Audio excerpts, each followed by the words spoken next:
Hi there, my name is Samantha Currie and I'm an actress who's recently located here to Calgary. I wanted to take a few minutes today to share with you a tradition that's in my family. That's a recipe that's been passed down a few generations, and the holidays all around us, I can't think of a better time really to celebrate ourselves and our families and loved ones near and far. And I hope you'll join me on making pumpkin chiffon pie. Let's go make it.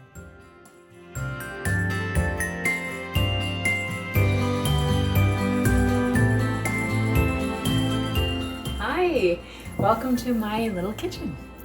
The only step I've done ahead is I made the crust. I put it in the oven and cooked it because it needs to be ready before you start. It's just cooling now. And a little tip, if you're making your own crust, is to poke a few holes in it and it won't shrink as much because they do shrink. Please feel free to use a store-bought crust. Please feel free to do a gluten-free. The crust is unrelated to the filling, so you can start it however you like. I will make sure that the ingredients come up for you before so that you know what you need. But I'm going to jump in with the first step, which is mixing cold water and gelatin, which is going to help our pie solidify. So I'll do that first.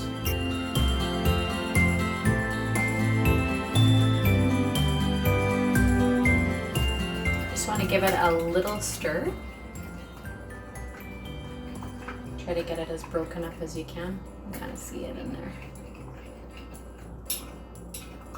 And then it needs a chance to dissolve. So we're just going to put it aside and we'll start the main mixture of the pie, and then there's a third and final step, which is the meringue, which is what makes it chiffon.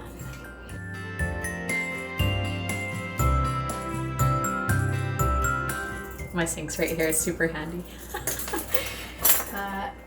So during this wild and crazy time, baking, which has always been a love of mine, has come to the forefront, as has sewing. I'm still a junior sewer, but I really have enjoyed it. So I've got my saucepan here, and I'm gonna start dumping all of the ingredients in.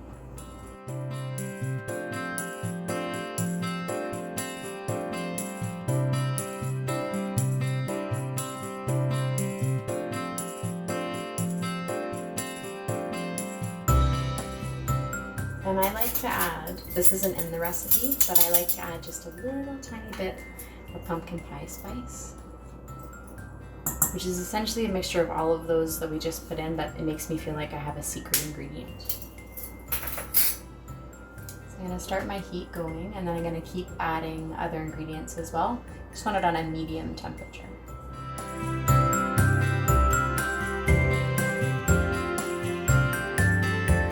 Now, never fear if you have leftover pumpkin. If you have a dog or know someone with a dog, they eat it too.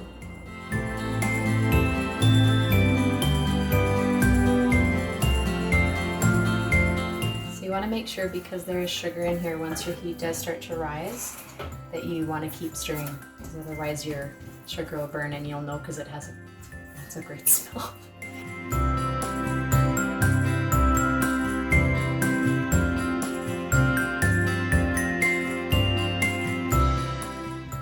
Go ahead and add milk, which you can also use any substitute for in your recipe. And the final thing we're going to put in here is 3 eggs, just the yolk.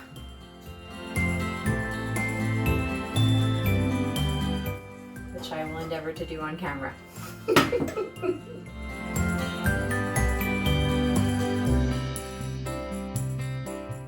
Now you want to save your egg whites for the meringue.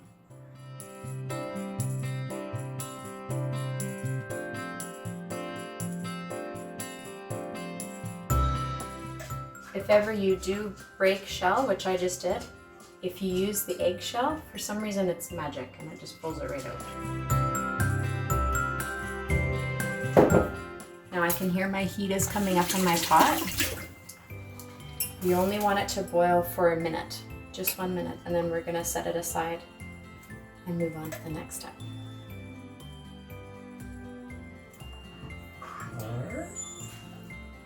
That's my dog.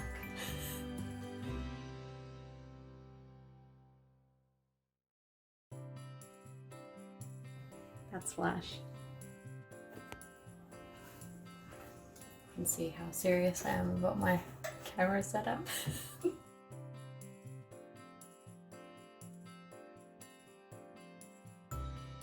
So once this has come to a boil for a minute, then we'll set it aside and we'll start to work on our meringue.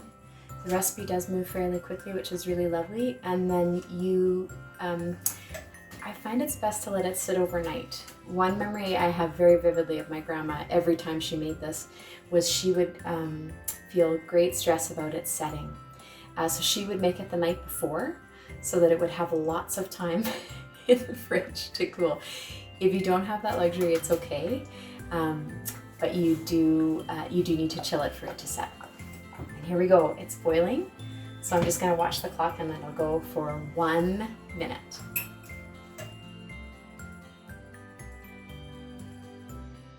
Be right back. All right, so we've just finished our 1 minute of boiling and it's cooled a little bit. So I'm gonna go ahead and add my the gelatin, just folding it in. Oh, I can already see that it's starting to work, doing its stuff. So we'll fold this gently. And then we're gonna go ahead and put this aside because we're gonna move on to the meringue portion. And for the meringue portion, I have a lovely helper. Hello, lovely helper.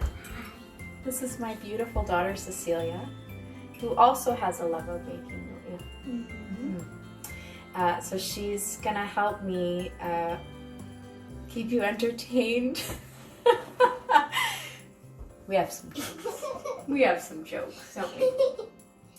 So first I'm gonna go ahead and put the eggs in. I'm hoping the mixer isn't so loud that you can't hear our fabulous joke telling. You ready? Good. Put those in, and then we gotta turn it all the way up. It's pretty loud.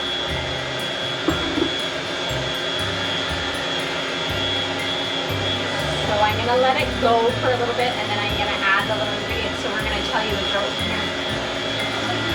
Okay. Where does Dorothy from Oz weigh her pie? I don't know. You don't know? No. It's somewhere over the rainbow, way up high.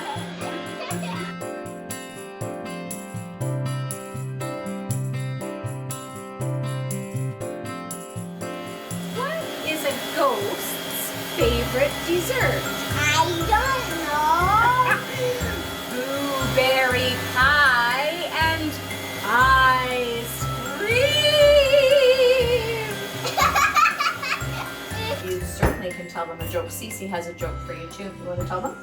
Okay, why did the eggs laugh? Why did the eggs laugh? I don't know. Why did You they? don't know? I don't know.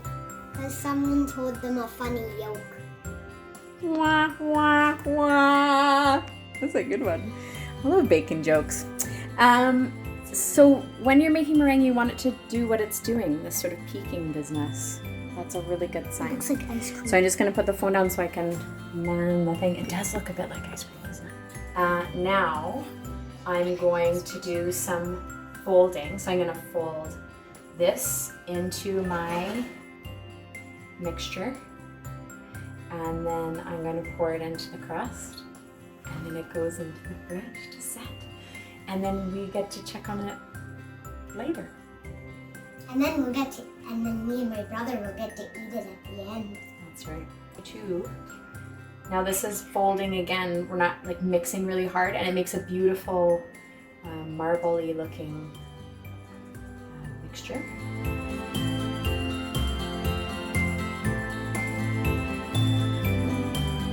I think the only way to cook is to have kids around because they have lots of compliments and funny things to say about what you're doing. Oh, okay. I'll come back and visit you guys soon. Sounds great. Now it looks more light than dark, which is okay. There'll be sections of it if you can see, that are still quite, but it doesn't have to be super duper mixed. You just want a gentle fold. So now I have my crust here all ready and waiting to be loved.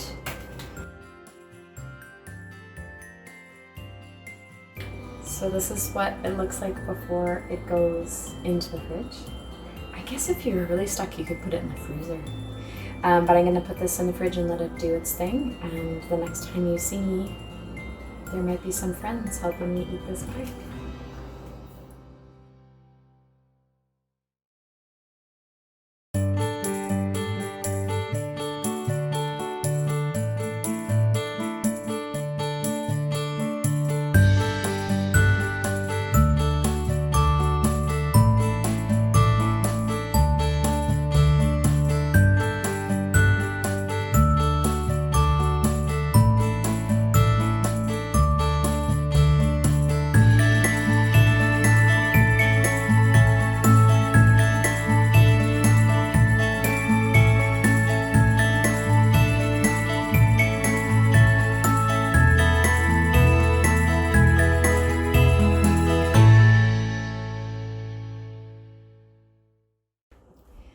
So this is the perk of baking. You get to lick the spinners, right?